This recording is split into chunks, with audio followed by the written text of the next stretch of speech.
धीरेन्द्र कृष्ण शास्त्री या बागेश्वर महाराज भारत के मध्य प्रदेश राज्य के बागेश्वर धाम के प्रसिद्ध आध्यात्मिक नेता हैं।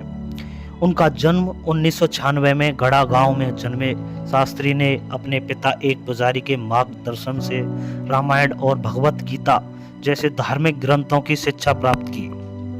उन्हें अपने दिव्य उपदेश और चमत्कारिक चिकित्सा शक्तियों के लिए प्रसिद्धि मिली है, जिन्हें उन्हें गुरु उनके स्वर्गीय पिता ने दी।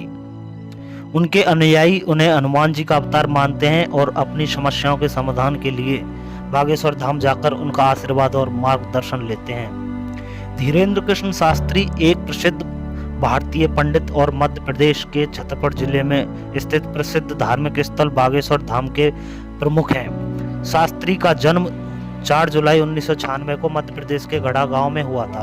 वह एक सरल ब्राह्मण परिवार से हैं, जहां उनके पिता रामकृष्ण शास्त्री एक प्रसिद्ध कथावाचक और उनकी माता एक गृहिणी हैं। शास्त्री का प्रारंभिक जीवन गरीबी और कठिनाइयों से भरा था।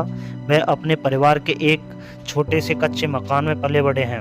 उनके पिता आय का उनका भरण पोषण करने के लिए पर्याप्त नहीं थी। बचपन से उन्हें शास्त्री को जीवित रखने के लिए भोजन के लिए भीख मांगनी पड़ती थी। इन चुनौतियों के बावजूद उन्होंने अपने पिता से पारंपरिक हिंदू शिक्षा प्राप्त की और संस्कृत और हिंदू शास्त्रों में निपुण हो गए। शास्त्री की औपचारिक शिक्षा उनके गांव के एक सरकारी स्कूल में उनकी स्कूली शिक्षा तक की सीमित थी। उन्होंने उच्च शिक्षा प्राप्त नहीं की। हालांकि उनकी शैक्षिक पृष्ठभूमि के बारे में विरोधाभासी रिपोर्टों में कुछ स्रोतों का दावा है कि उन्हें केवल 8वीं कक्षा पूरी की है, जबकि अन्य का कहना है कि उनके पास बैचलर ऑफ आर्ट्स बीए की डिग्री है। शास्त्री की आध्यात्मिक यात्रा 9 साल की उम्र से शुरू हुई, जब वह अपने गांव के हनुमान मंदिर जाने लगे। वह हनुमान को अपना परम गुरु मानते हैं और मानते हैं कि हनुमान हमेशा उनके साथ रहे। शास्त्री जगत गुरु रामभद्राचार्य के अनुयायी जो उनके गुरु हैं। ये थी उनकी कहानी। अगर पसंद आए तो चैनल को सब्सक्राइब करें।